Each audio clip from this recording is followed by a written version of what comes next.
Lionel Messi সর্বকালের সর্বশ্রেষ্ঠ ফুটবলারের তকমাটা তার দখলে।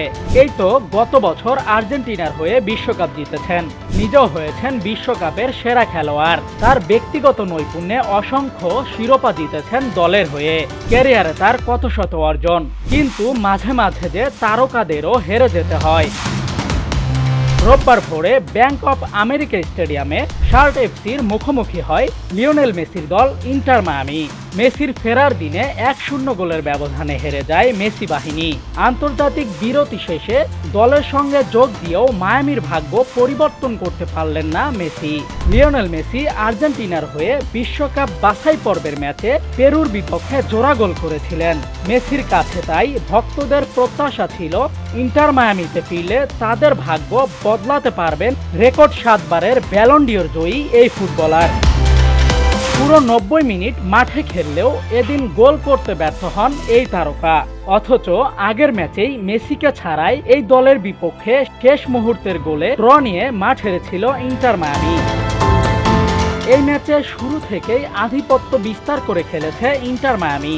60 ভাগেরও বেশি বল নিজেদের দখলে রেখে প্রতিপক্ষের উপর আক্রমণের বন্যা বয়ে দিয়েছে মেসিরা, কিন্তু কাঙ্ক্ষিত গোলের দেখা পাননি। ম্যাচের 13তম মিনিটে শার্ট এফসির ভাগ্য গড়ে দেন কলম্বিয়ান উইঙ্গার কারউইন ভার্গাস। পোল্যান্ডের রাইট উইঙ্গার কামিল জোজুইকের পাস থেকে গোল করেন এই কলম্বিয়ান। মায়ামির হার ঠেকাতে প্রাণপণে চেষ্টা চালিয়েছেন লিওনেল মেসি।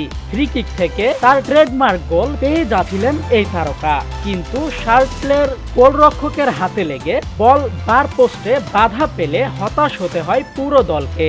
এই ম্যাচে হারার মধ্য দিয়ে পয়েন্ট টেবিলের 14তম স্থান থেকে MLS এর মৌসুম শেষ করতে হলো মায়ামিকে।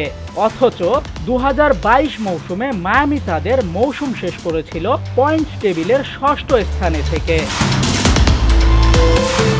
এই বছরের সেপ্টেম্বরে সর্বশেষ জয়ের দেখা পেয়েছিল মায়ামি। এরপর শুধু ড্র আর হার সঙ্গী হয় মেসির দলের। এই হারে 34 ম্যাচ শেষে 34 পয়েন্ট নিয়ে ইস্টার্ন কনফারেন্স 15 দলের মধ্যে মেসির দলের অবস্থান 14 নম্বরে। বিশ্বের সেরা খেলোয়াড়কে দলে ভিড়িয়েও ভাগ্যের চাকা ঘুরাতে পারল না MLS এর দলটি। সব মিলিয়ে লিগে মাত্র 9টি ম্যাচ জয় পেয়েছে তারা, ড্র করেছে 7 ম্যাচে, আর বাকি 18 ম্যাচে হেরেছে লিওনেল মেসির দল। Rashed Russell, sports desk.